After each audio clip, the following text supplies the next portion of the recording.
אז קודם אני אגיד משפט אחד בעברית, בוקר טוב, תודה שבאתם להיות איתנו כאן בהשקה של Virgin Atlantic. אתמול סיפרתי סיפור אחד שאמרתי שלעולם לא דמיינתי עולם בו אני אגיע לישראל ברשות חברה מדהימה כמו Virgin Atlantic עם הבוס והפאונדר שלנו, ריצ'רד ברנסון. Now I'll go into English.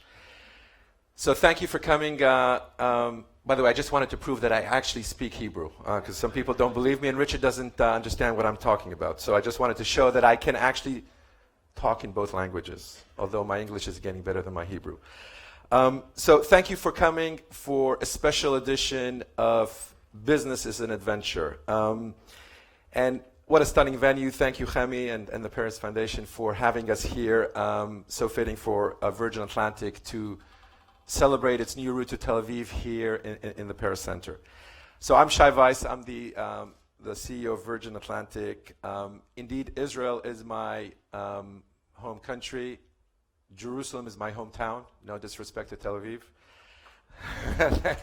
I know there's some people out there.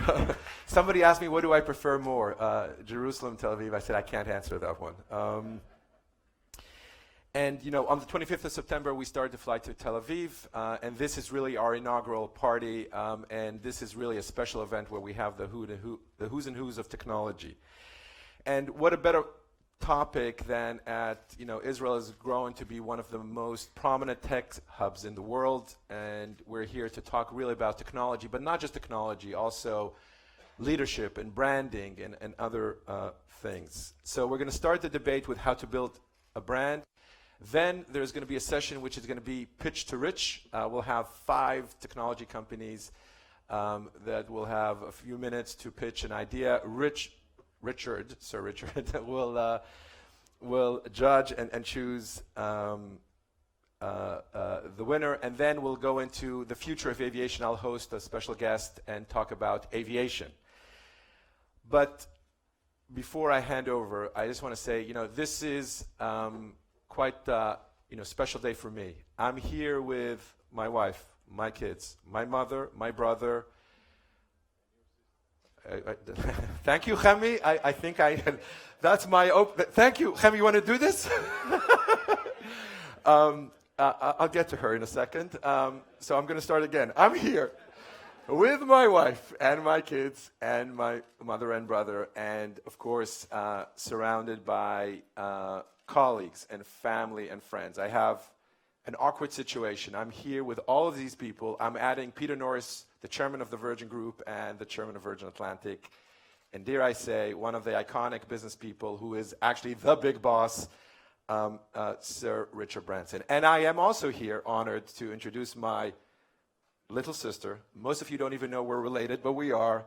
So Dana, if you can host this next panel, thank you very much. Thank you, Shai, and thanks for the introduction, and thank you for giving the censored version and not the uncensored, because you know too much. And I want to tell you that the last time Shai and I shared a stage, you're going to need some imagination, was 35 years ago, actually, when Virgin Atlantic was founded, and we were actually dancing partners in a folk dancing group in Jerusalem. And for some awkward reason, the managers thought it would be funny to make a pair out of us. Now, he's taller. So here we are. We're just going to talk. So I think it's better. Although I heard there's going to be dancing tonight, so we might skill. So anyway, we're here to talk about branding. We have the super all-star team of business people to share with us their experience, and I want to invite them to stage. First and foremost, the person, the legend, Sir Richard Branson, who came all the way, especially to open this Atlantic over there. Joining us will be Ofra Strauss, chairperson of the board of directors, Strauss Group. Gil Shved, founder and chief executive officer of Checkpoint, and Avishai Avrami, co-founder, CEO of VIX. Okay. Where should I Dana, sit? how do you want us to sit? Wherever is good for you is good for me. Thank you. Free seating. Free seating. Okay. So, as I said, we're going to try and talk a bit about branding. It's quite obvious when we see we're under the Virgin brand. We're going to talk about how to target a customer audience. What do you do with the change? How do you stay up to date with all these technological updates? But I want to start, I think, with a question that everyone in this room has on the top of their mind, and I'm going to do it in the very Israeli way because we're in Israel. It's to you, Sir Richard. Sir Richard, what is better for you? Richard, please. Richard. This is the question I think everyone is asking themselves. How the hell do you do it? How do you manage to stay so relevant, so fresh, so successful? 50 years with Virgin, celebrating 70 next year. Give us the secret formula. Nice to see you all, by the way. Look, I enjoy every minute of my life. So, I love the variety, I think, of what we do, both at Virgin and through our foundation. And when it comes to a brand, your brand and your reputation is everything you have in life. So, and you don't really have a brand until you've actually built a product that people love, and you just can't let people down. So, over the last 50 years, we've had to make sure that every new Virgin company that we set up is challenging companies that are challenging the status quo and doing a lot better than our bigger competitors. When we went from the music business into the airline business, I was 28 and hated flying on other people's airlines. The experience was dire. You'd be lucky to get a lump of chicken dumped on your lap. No entertainment. The cabin crew obviously hated the job, and it was a miserable experience. And so we just got this one second-hand 747 35 years ago to compete with British Airways 300. And nobody gave us more than 12 months. But because, we got everything right on that 747, stand-up bars, lounges, we were the first airline by about 7 years to put seat-back videos in all our seats. The cabin crew, were really proud of the fact that, the seats were comfortable and so they could smile, they could be happy, and our guests were happy. And so, so Virgin did survive. And then a year later, we got our next two planes, and it grew from there. But in the end, having a lot of fun, enjoying everything you do, throwing yourself wholeheartedly into it, learning every day, learning about things you don't know. Yeah, in a sense, you're saying business is supposed to be fun and pleasurable and with a smile, doing business with a smile. Now, we're talking about brands, and when people think about a brand, they automatically think about Virgin and you. And I understand that it really goes back in your family. It was preordained that you had to do with branding. So I only just learned this recently, but I looked up Branson and going back a number of centuries, and it turned out that my great or whatever grandfather was called Branson. So and they used to their job was stamping the back of cows, branding cows. You've got a long way from stamping cows, okay? Just saying. We've branded a lot of cows anyway over the years. That's great. Ofra, I want to turn to you because you also... The cows. That's a good... Didn't think about it. That's a good... Because, Ofra's business started from a dairy. Two cows, yeah. My grandparents started the business with So we're actually talking not about aviation, but cows. Yeah. I'm sorry, Shai, it's cows. Yeah. Ofra, but you manage... You've taken a family business and turned it into a global enterprise with in over 20 countries, traded in the stock market, second largest food product manufacturer in Israel, global with hummus, with sabra, with coffee. And at the end of the day, when you wake up and you go into your office, you see the family name on top. What does that mean to have the family name as the brand? Well, I have to say, I always have to tone you down. Yeah, we are international business, Israeli based, and yes, half of our revenue I'm is just gonna grab some outside of water. Okay. water for you. Yeah, I'm grabbing it. Okay. So I have to say that when I come to the office, I never think about it as my family name is there, but I really think of it as is the name of everyone who works in the company and everyone who has any touch with everything we say and with everything we mean. And I have to say, if there's one thing I learned from you is to get the courage to really think beyond what is the brand today, and to get the courage to talk about things that are beyond our products. And for many years, business people or brands of business were confined to the colors of the logo or their product, but to actually speak up of social things, on things that are, yes, related to the business.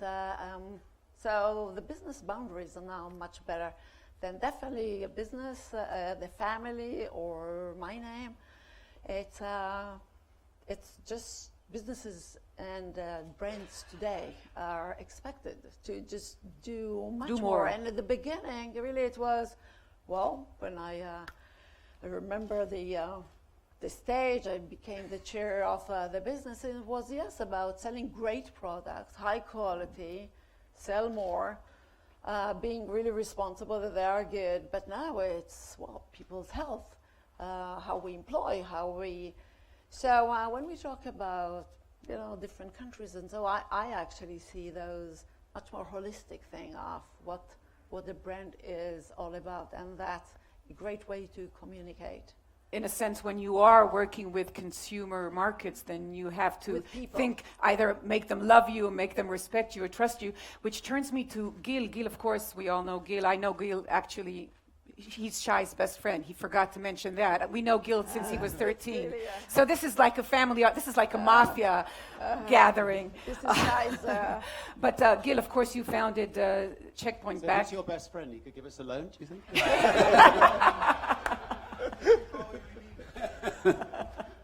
Always doing business with a smile, yes, as we see. So, Gil, you founded Checkpoint 25 years ago and turned it into this, I think, a leading company with a 16 billion market cap and offices over 80 countries in the world, and over 5,400 employees, over 2,000 here in Israel.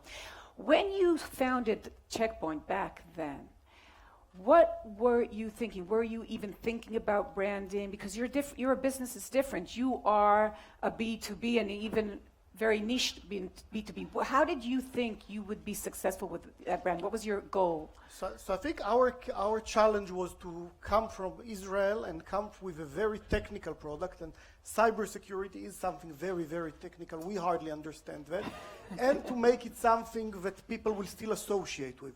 So we thought about a name that's not an Israeli name, a name Checkpoint, which has nothing to do with our culture or things that are in Hebrew or Israelis. We thought a logo that still, by the way, the logo is still something that creates a lot of debate. We have a very colorful pink logo that looks very childish, and it was very intentional. We wanted to make it fun.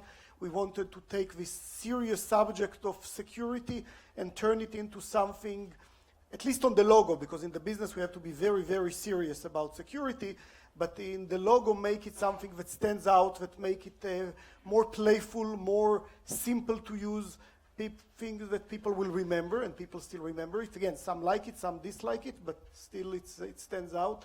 And I think we were always thinking about how to create an international brand, and a brand that would not just talk to us, because we are not the target market, but will speak to businesses around the world.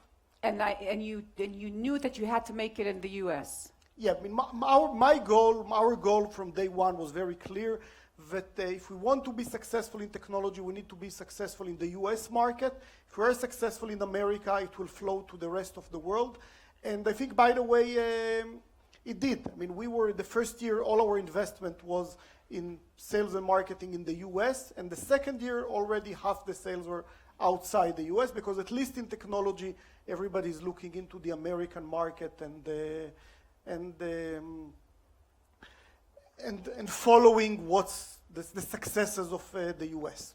Avishai, you're the co-founder of VIX, and you started up in 2006, and you've turned to the world's leading do-it-yourself web publishing platform. You have over 154 million registered users in 190 countries, and income of nearly $200 billion, and over 3,000 employees. And I think it would be relevant to use one of Sir Branson's earlier quotes. I found it online. I hope it's still a quote. But it goes that there is no point in starting your own business unless you do it out of a sense of frustration. Is that true? Did you say that? Okay, Yeah, good. that's true. Fact checking. We don't want to be, we're still after facts. So this quote is really relevant to you because you started your business out of frustration. So yes, it is true. When we started in 2006, my co-founder and myself were sitting, and we went through a lot of ideas, and we actually chose a different idea, not Wix. And when we worked on the website, we realized again how frustrating it is to build a website. And it was 2006, like 10 years after the internet was founded, and we kind of like sat back and said, well, it's 10 years after the internet was founded. It should be easier. It should be a better way to make website like we want to, and we are, all three of us are technical people. If it's so hard for us, how hard it is to everybody else. And then we actually went back to the investors and we told them, okay, we're not going to do this idea anymore, we're going to do Wix. They all came and supported us. But frustration was the main driving force behind us taking this direction. And in 2008, April 2008, when we opened Wix for the first time to customers, it was obvious that the same pain that we had, right, was a massive need in the world. So we started to get this massive amount of users joining us, and pretty much since then, it's the same thing. But you understood early on also that you had to be about branding and you had to be about marketing, which isn't something that usually is very strong in Israel. Israeli companies are good with tech. They're not that strong with branding and marketing. Yes, again, in 2006, when we went, and actually 2007, we went to raise money, one of the first things we heard from everybody is like, well, you guys are Israelis. How come you're building a consumer product? It will never work. You guys don't know how to do marketing, you don't know how to do branding, you don't know how to do consumer-facing user interface. You should focus on building really good technology, like Checkpoint, right? And it is true. We heard it. We heard it also from you guys, right? This is true. And we were lucky to manage to raise money from people that we knew. And obviously, since then, we did a lot of things in marketing, like 5 Super Bowl ads, 4 of which have been I saw named. them. I was at the Super Bowl. I said, Wix, because I understood nothing in Super Bowl. So, Wix. 4 of them. Technology is something. Yeah, it was our thing, Wix. It's The most effective for that year, and all of them have been done from Tel Aviv. So apparently we can, if we try, and so that's pretty awesome. But I do believe that the two most important assets that a company have are the product itself and then the branding. I think that's the most important thing. Sorry, I was going to say the Super Bowl. You're talking about the American Super Bowl.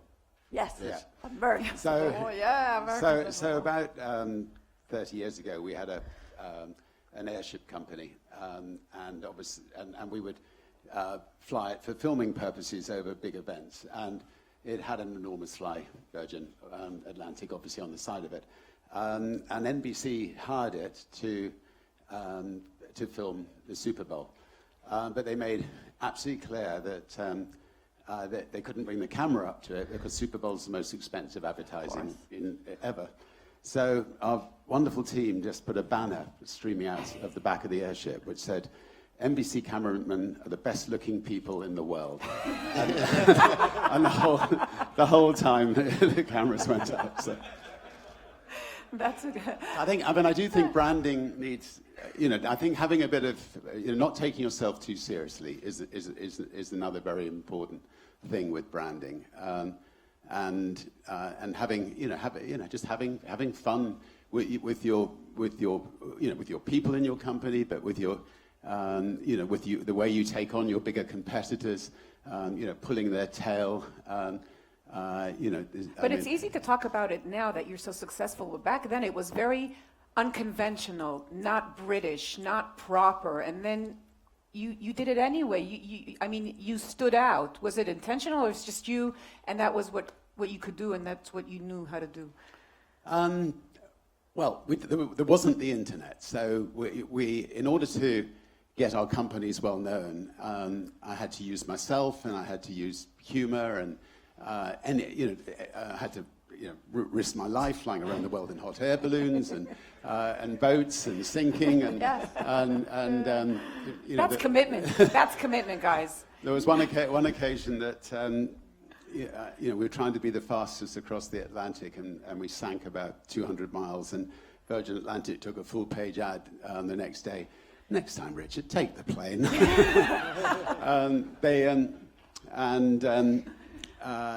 Could I step in? One more airship story, which is quite fun. So, British Airways sponsored the London Wheel, the giant wheel opposite the House of Commons, and they got all the world's press down to see this wheel being put up.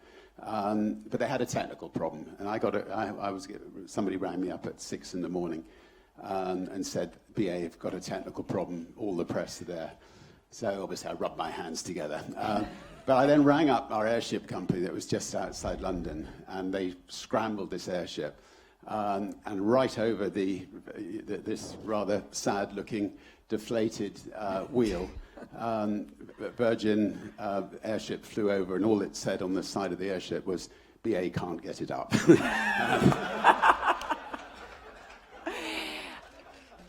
Are these your ideas, or you managed to get your team to understand what you expect from them? All the good ideas are mine. And no, I mean, I think the nice thing when somebody, we're just setting up a cruise company and called Virgin Voyages, and we can draw on these wonderful people from lots of different Virgin companies. The absolute best when we set up a new company, and they'll get a massive big blank sheet of paper. They'll make long lists of all the things that everybody hates about cruises. Why a lot of people never would dream of going on a cruise, which I'm actually one of those people. And how can we make cruises really fun and actually persuade Richard to come and have his 70th birthday on our cruise ship? So buffets. Let's get rid of buffets. Nobody likes to queue up for buffets on cruise ship, and so on. So I think we're lucky at Virgin. We have 80,000 people around the world. We can draw on the best marketing person, the person that created Virgin America, the person that did this, did that when we set up new companies. But I mean, it's quite harder when you're not Richard Branson to use your personality as your brand, Ofra, because at the end of the day, your consumers really need to trust you because it's all about food. Now, I know that your logo has changed over the 80 years that you existed more than 5 times. Actually, it started in a very funny way. Your family made some interesting decisions back then. Yeah, but I think, first of all, if we look at our history, my grandparents came as immigrants, really, with really having nothing, and the way they started is food. So basic to start a nation, to start a country, to start a safe place. So yes, they had a logo, but I have to say I don't think. Sometimes I think if my grandmother would have been here around, wow, she'll be shocked probably from what we actually do now with the name. But what they did is the name Strauss in German means Batiana. Ostrich. Ostrich, exactly. So they did ostrich. So what they didn't know, coming from Germany, that it's not kosher, okay? So they had to, that's the first change of logo. Then they used the... But your vision is really interesting. It's creating wonders out of basics. What do you see behind that vision? Well, by the way, the logo today is when we merged two companies as we believe in partnership, and so it is about diversity. It's about opening up and the color of the world, the color of people, and that's actually the meaning today. So when we talk about colors, logo has to fit the personality of a company, and I have to refer to one thing. My claim to fame, when I became chair, they interviewed my father. And he said, she's amazing, she's fit to the job, but she has no sense of humor. Okay. So sitting here and she has no sense of humor. You've done okay. You've done okay. And it's one of those things I remind myself, and I actually YouTubed to see a bit how Gil and how the both of them are talking. I saw an interview that they're talking to each other, and wow, they talked about this amazing sense of humor that the two of them have, how they start the meetings with laughing and jokes, and so, okay, so I have to start opening up, being transparent, and the boring let me tell you, it was a and men's world back then, and women had to be more efficient and had to get things done, No, and they then were could now joke. with Now sense you of can humor. develop a sense of Now humor. Yeah. Okay, so I actually think that sense of humor makes you more efficient. that's the whole thing. No, I think that we can confuse. It's easier for you to let your hair down than it is for us. So. So sense of humor and is really a great thing, and you have to really separate it from. And I'm taking it to really brands and taking it to the world is from really what you do. It's an attitude. It's not about the laughing. It's not about the jokes or the whatever. It's an attitude, and which makes it very or lighter to face failures or to face actually being with people. You face some, and if you care, it's quite to take the sense of humor is something that is really helpful. Yeah, I think a brand. If you're going to have a sense of humor with the public and with your competitors, it can go horribly wrong. Like any joke, any joke that you deliver can go wrong, especially when you're trying to sort of push the limits all the time.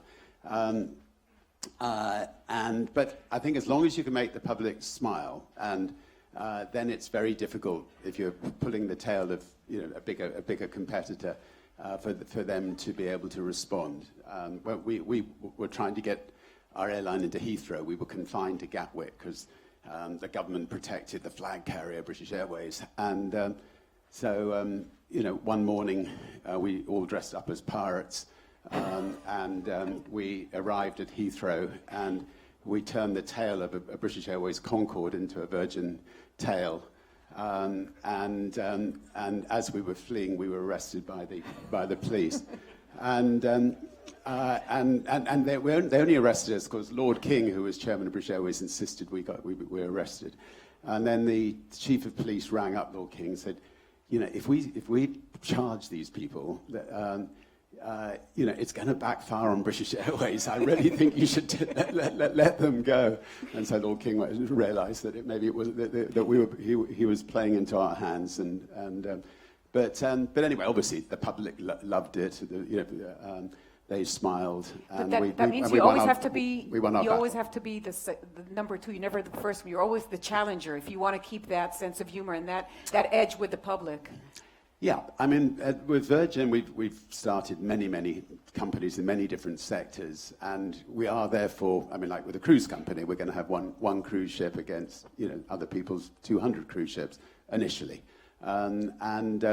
so generally speaking, we're always the David versus the Goliath, but if you do become the Goliath, then you've got to. I suspect what the best thing to do is to break your company up into 2 or 3 new companies, and have 2 or 3 new managing directors, and have 2 or 3 new sales managers, and so that each of those individual companies can get out there you can be small and nimble again. And that's what we did many, many years ago with our record companies. And every time we became really strong, we would get the deputy and the deputies in and say, you are now the managing directors, etc., of a new company. And they all sort of competed with each other, although the ownership was the same. And they did much better, I think, as smaller units than they would have as one big unit. That's such an interesting insight, because I think people all want to become big and strong and have the regulation try to make sure that there are enough competitors. And you're saying basically it's better not to be the Goliath because you get rusty.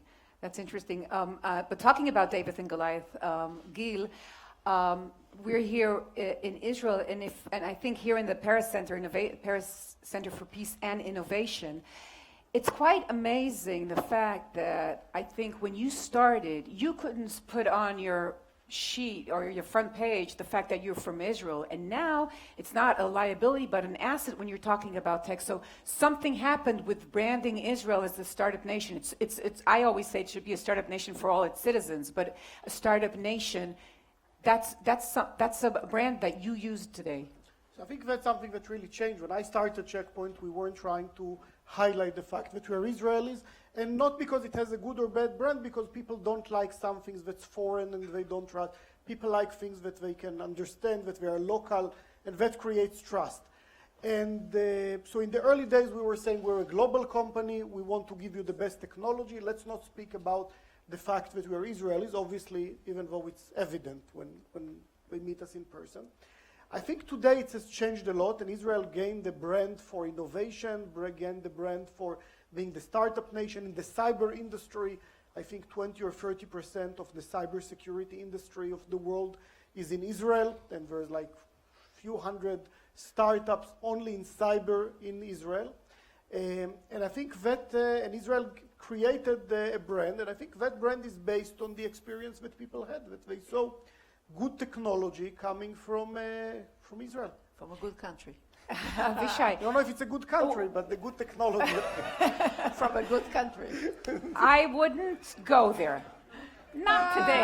Let's enjoy the fact that politics Listen, are out of... you know, no, give me a break from politics, okay? You have Brexit next to us. We are a quiet, peaceful, normal. Yeah. We just don't have a government. Look, We're what's the going on off-Broadway there. version. A brand, a company brand or your own individual brand are really important. And I think a country's brand is incredibly important as well. And I think if a country has issues amongst its people, it's up to the politicians to get those issues sorted once and for all, so that the reputation of the country can be good.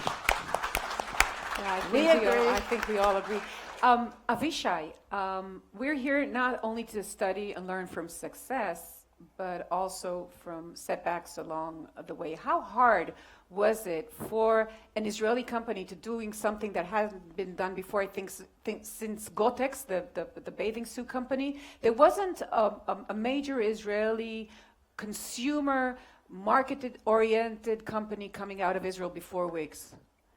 I think it was, in many ways, it was easier, I think, than it seems, because we had this incredible place to be where we can gather all the talent, right? Because nobody else was really doing that. So it was easy for us to find amazing people. And I think that we got very lucky in having an unbelievable marketing talent that enable us to go forward and establish a really clear marketing strategy, brand, and something that is really working well with the company DNA. I think, and I want to give one example, of it, which is for me very important. And when we started, I think it 2008, early 2008, and we started to have a lot of traffic already coming to Wix websites. And we got this offer from a company in Israel. They said, listen, we really want to know which user go to which kind of websites. Don't give us the name of the users, just anonymous. We want to see all the cookies and how it interacts and everything.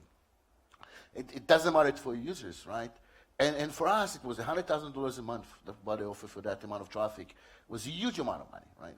But our CMO, our Chief Marketing Officer says, well, our brand about being honest and protecting our users right? If this ever leaks out that we did something like that, it'll completely destroy the honesty of the company, right? So, and I think that specific point, and then we basically did not do that because it was against that. So for us, I think that was a very strong moment where we said, okay, marketing is a huge part of the company, a part of the company that dominates who we're going to be forward. And It's also building trust with your yeah, building trust, and building trust was something that we always put there as a real thing, because in Wix you can try the service for free, you can build your website for free. If you buy the product and you don't like it and you return it within 14 days, you don't have to ask for your money back. It's automatic, right? So it's really, everything is there, it's open, and that just continued the same line of brand. Sir Branson, you talk a lot about Richard, please. Just checking if I can. You talk a lot about learning from failures. You say you don't learn to walk by following rules. You learn by doing and falling over. And don't be embarrassed by your failures. Learn from them and start again. So could you share with us some of your failures that made you start again and get over them? No. Well, I'm going to say, let's. Maybe. Of course. So never ask a yes/no question. That's number one so I think in interviewing. I think one of the great things I think about your country is, as was said earlier, that you're not afraid of trying things and failing. And if you're a true entrepreneur, you're definitely going to have failures along the way. And in fact, if you don't have failures, you won't have successes. So you're taking bold risks in lots of different areas, and on occasions you'll fall flat on your face. And I suspect the most notable thing that didn't work out, I don't like the word failure. The most notable thing that didn't work out was we cheekily thought we could knock Coca-Cola off their pedestal as the number one brand in the world, and we launched Virgin Cola, and it exploded. They think it's funny. No, well, it actually they weren't there. it actually exploded, and we were outselling Coke and Pepsi everywhere it went, and of course, the British public loved it, the press loved it, and then we made the mistake of hiring a Sherman tank, shipping it over to America, riding in this Sherman tank to Times Square, and then crushing all these Coke and Pepsi cans with everything was spraying everywhere. And then turning the turret on the Coca-Cola sign. This was before 9/11, by the way. Turning the turret on the Coca-Cola sign, which we pyroteched up the night before. Was that your idea also? Just checking. Anyway, there was a large bang, and it looked like their sign had gone up. So the next day,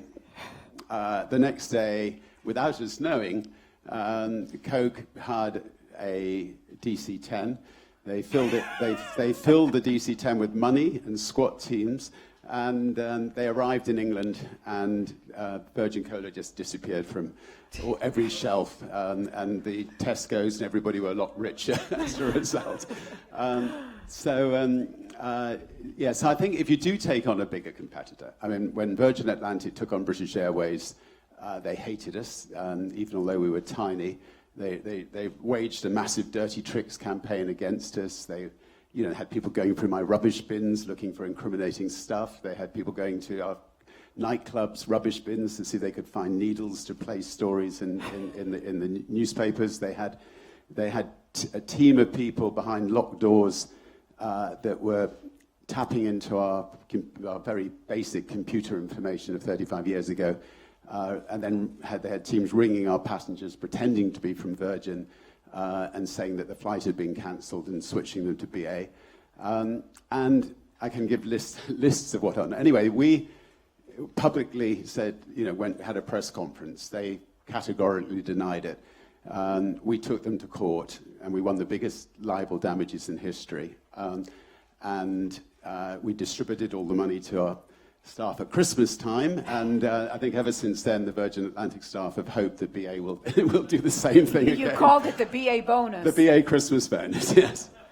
But Yeah, So when you take up a company, what would be, how did you decide now if you take up a company? So I think the reason that Virgin Cola stumbled was we weren't dramatically better than Coca-Cola. I mean, you know, we obviously thought we were, but I mean, a can of cola, it tastes pretty well the same. So whereas with Virgin Atlantic, we were palpably better than the competitors, and what's remarkable with Virgin Atlantic is 35 years on, it is still palpably better than the competitors. So I think it was much more difficult for British Airways to drive us out of business. I mean, winning the court case, those sorts of battles all helped rather than hindered Virgin Atlantic, and in fact, BA, I think, shot themselves in the foot. But it does resonate with your motto, making business, changing business for good. You need to be able to change something. Ofra and Avishai and Gil, going global. What did you learn about going global? Can you share with us a short insight about going global? How big a challenge was going global, and where did you have to learn the difference? So I can start. I think that we started global, but we started in English. Today we're selling it about 192 countries, if I remember correctly. And the first thing I think we learned is that in the most important thing is that to be very consistent in your story across all geographies. And if in the past maybe it would be you have to tailor your story a lot to different country, today it's a lot more common. So translate it well to the language and pretty much be very consistent, because in every in the story that you tell, in the way that you tell it, and that worked very well for us, I think. The other thing is that we learned is that it's much better to use local symbols. So if we want to go with a celebrity in France, we'll probably use somebody from France, and not necessarily somebody that... Not Gal Gadot from Hollywood. Yes, not Gal Gadot, because it just works better. It creates much more... So you have to be global and local all the time. Yeah, and the other thing is that, and this is less about marketing and branding, but this is about customer service and understanding the issues. Every place have a different issues that you'll find. There's a lot of common, and then there will be some that we found that are very specific to this market, that they really care about that, and you have to learn that, address that, and then serve from that. Gil, is it even an issue when you deal with software and tech geeks around the world? I think for the most part, we have a business-to-business product, and it's fairly technical. The product itself is generally global. Very few local. We localize it to Japan, localize it sometimes in French, for Canada actually. So the product is generally the same product, and the challenges are the same challenges. The people in every country are local. The rule that I had when I started Checkpoint is hiring people in every country that are local, unlike other companies that takes expats, Israelis, and send them to America, or Americans and send them all over the world. All my people that run all the countries are local, because at the end, people do business with other people, and they want to see people that they associate with, that they relate to, and mainly with people that understand all these local things that I may not even understand them at this point. And Ofra and Strauss did something amazing. I want to tell to the crowd, the non-Israeli, the guests that we have here. So when we grew up, hummus was something you would eat at a restaurant. It wasn't something you would spread on your bread or take the sandwich into the office. It was unheard of. And then Strauss came up with the notion that you can turn it into a something you put in a box in the refrigerator and you spread on bread. And not only did they do that and change the Israeli market, you convinced the American market that hummus is something healthy and that something that you need to eat on bread. How do you do that? How do you go global in that sense? So I have to say something about the word global. Especially in food. So it goes back to the question that I forgot to answer. Creating wonders out of basics is really looking always to what is basic in people's lives, in situation, and just don't leave it like that, and just create something which is more, which is wonder. And other person's eyes. So, but it basically is always something that you have to break down, look for it, and do something. So, when we go to hummus, I have to say we Israelis, we have adapted it with pride from our neighbors, the Lebanese and Syrian. It really became our food. While when we Strauss started to do it and to put the name Strauss on it, I remember the advertising agencies telling me, it was personally, I was the CEO of this company at the time, he told me, your grandma is turning in her grave the name Strauss on hummus. What are you doing? So now time flies, and it becomes from this Middle East. For us, it's in every house, and to take it into the U.S., there were other entrepreneurs that tried it before. We just came at the right time, where the need actually to a nourishing, good food that you eat instead of other snacks that were in the U.S. And by the way, it takes much more time. It costs much more money. And to actually start categories that do not exist before, not just to convert something that exists and But to open up the more market. successful, but to convince Americans to eat hummus. Hummus. Hummus, yeah. Do you like great hummus? Experience. I thought I liked it, but it ended up all over my trousers last night, so I'm not sure I like it anymore. It was absolutely delicious. So, just another sort of fun thought that came to my mind on the marketing front. So many years ago, we had these little salt and pepper pots on Virgin Atlantic, and they were shaped as windmills, and they were really attractive, and everybody stole them. I mean, it was, and I was chief executive of the airline at the time, and the chief accountant came in and saw me and said, "Do you know this is costing us $8 million a year, just these salt and pepper pots disappearing?" But I didn't want to lose the Does salt. anyone have a pair at home? I'm sure.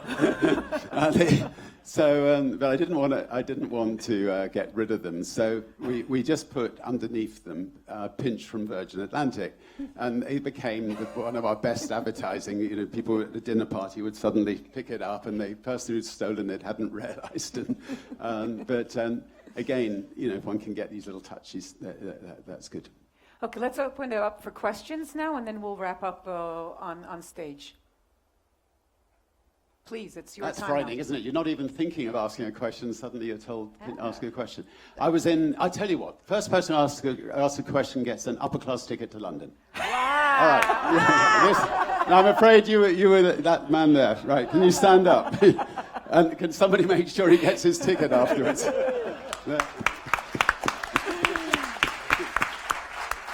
I want you on every panel. And now he doesn't know what the hell he's going to ask. You know what I want to ask? Just introduce yourself, because we need the ticket now. My name is Oran, and my question is, where did you eat hummus? Where would you like me to say? What's the best for your? I was at her factory, and Great. no, I was at a delightful Abu place Hassan. last. Say Were Abu we? Hassan, just around. Yeah. Yeah. Anyway, yeah, it was very nice. On Virgin Atlantic, it was from Strauss, yeah. It's Shai, please. Yes. Jeff, right? Jeff? Chris, sorry, Chris.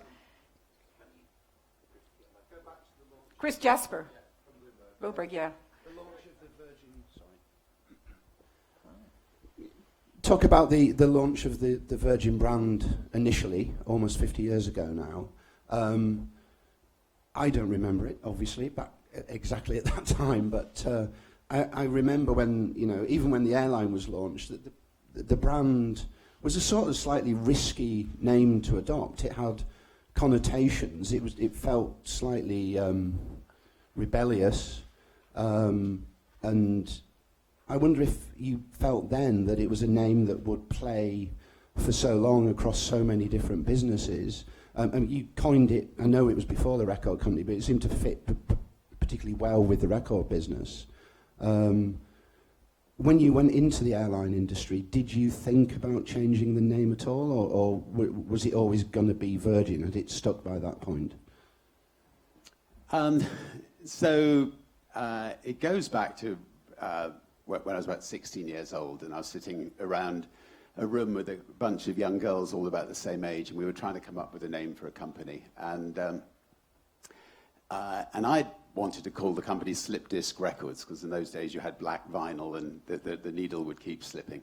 And then one of the girls said, laughing out loud, we're all virgins. Why don't you call it Virgin? Because you're a virgin in business as well. And so I thought Virgin sounded, we were Virgin at business. We had a lot to learn.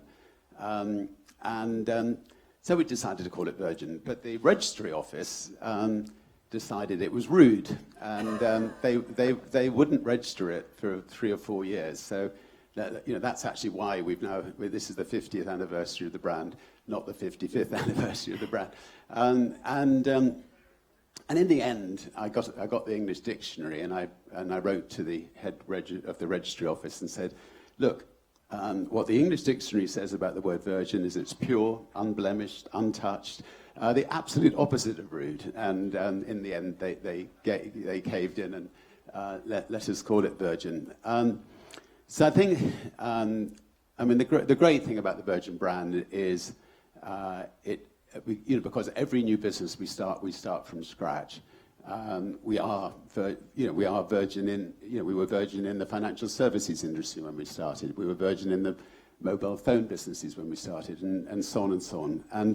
And so somehow Virgin works. But we zealously protect, our reputation, the image of the brand. We make absolutely certain that every new company that we start is going to enhance the brand and not damage the brand. We would never dream of going into selling cigarettes or anything that we felt was going to damage people rather than help people. And somehow, it has survived 50 years. And it's interesting because I was at Shai's and Ada's apartment a couple of weeks ago with my son, and he's 13, and Shai has a turntable or a patifon, okay?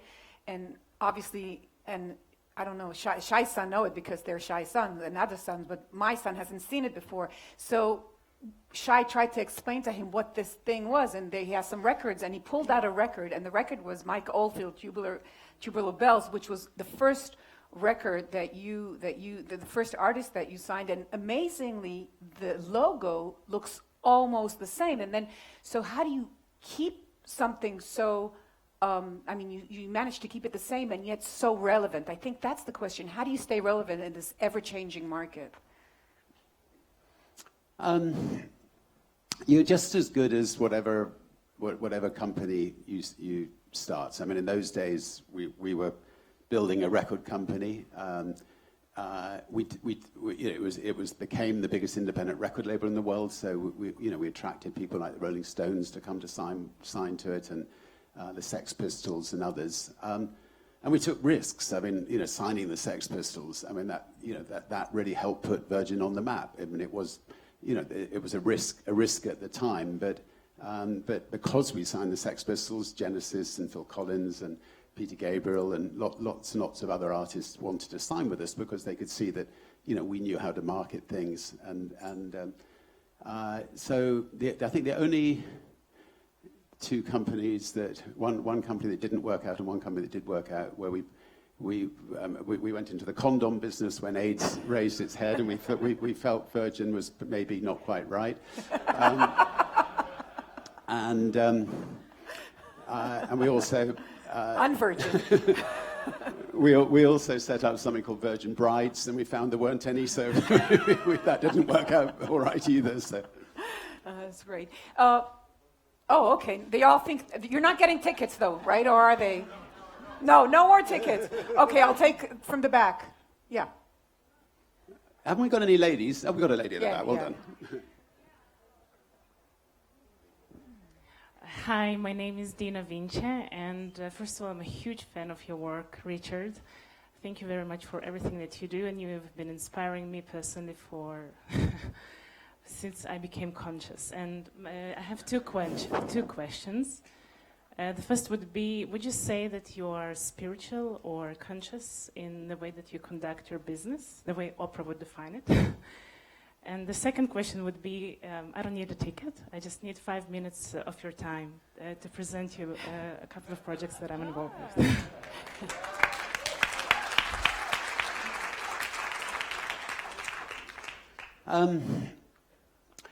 I think, I mean, I was brought up by, in a fortunate and a wonderful, sort of loving family atmosphere. My parents would, if I ever said ill of somebody, they would send me to the mirror and make me stand in front of the mirror for 10 minutes. So, so they taught me, I think, how to look for the best in people, how to spend one's life trying to make other people's lives better, etc. And so I think in that sense, I'm spiritual. I mean, my son meditates. I sit there with him, and my mind is just racing on other things. So I'm not that good at sort of at meditation, but most of my time is now spent setting up organizations to tackle some of the big issues in the world, and that we find very worthwhile. On the second point, come and say hello afterwards. Okay, we'll take two more questions. Shai, you choose. Richard, you choose. It's too hard for me to decide. I'm afraid we've had two men. We'll have is there no woman? Oh, there's a woman here. All right. Sorry about that, guys. Hello. So you have been building a brand from nothing, and my challenge is that I'm dealing with a brand of 3,000 years. The city of Jerusalem, that Shai mentioned, that he was born there.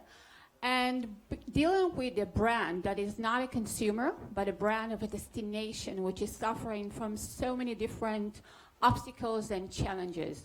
So if you would have humbly to advise me how to continue working with the city of Jerusalem and kind of repositioning and rebranding it, what would be your three main things for me? I mean, I hinted at it earlier on. I think that the way to you just have to together find people to run your country that overcome the big fundamental issue that your country faces. And the moment that is sorted, everything else will fall into place. I mean, everybody, love your country, but but you've got that issue. So I think you've just got to find the right politicians to cut through. I mean, we're sitting in this centre here, and I was honoured to meet him the last time I was here, and he did his best to get to overcome this problem, but in his spirit, you've got to get that problem sorted, and then I think you'll be, our planes we'll be putting on 10 planes a day to your country. Great. Okay, last question from Leon. Leon Kopler is here. Yes, I saw you raised your hand.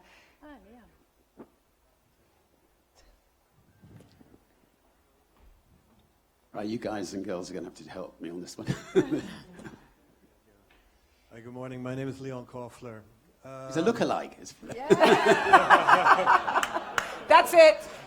Actually, say no more. Come and sit here and let me come and ask you the question. Richard, you don't know. For many years now, people are saying it to me.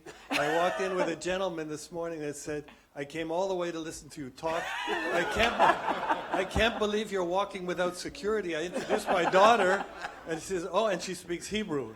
So, yes. You're the good-looking version, so thank you. I'm glad to see that. Well, maybe we can get a picture afterwards. Come up here and ask the question. We'll do the picture at the same time. Oh, wow.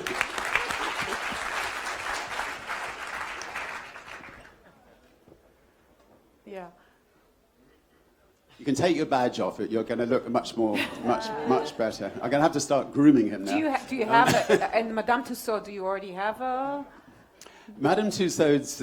I'll tell you another fun story of Madame Tussauds in a minute. So there was a little.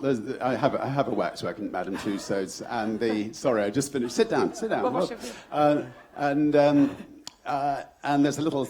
Let me change places so that. There's a little sign that says Richard Branson this way, and my son was 4 years old, so I got him to sit on the floor in the corridor before people went around the corner to see the waxwork, and then I leant up against the wall and I pretended to be at waxwork, and as people came up, they'd be discussing me and saying, "Yeah, it doesn't look that real," or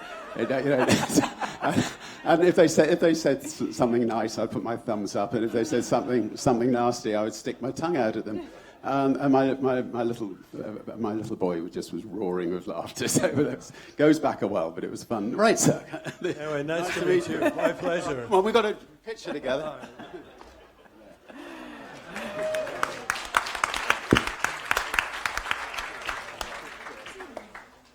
My question to you is, you've launched a few years back Virgin Galactica, which I think is probably your most extreme venture. Even though you've taken to flight with Virgin, I think this is the most extreme.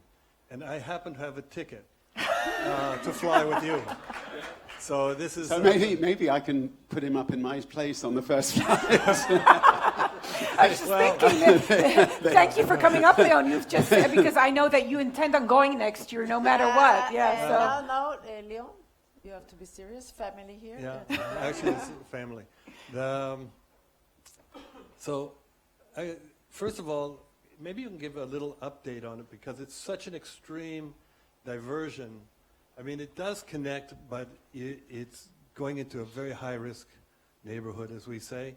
And in the update, just if you could speed it up a little bit, because I'm getting a little old, and I want to be on that flight with you. So, well, if you're getting old, I'm getting really old. So, I have the chairman of my company here, Peter Norris. He's I don't know how he's kept his hair, because we started Virgin Atlantic 15 years ago.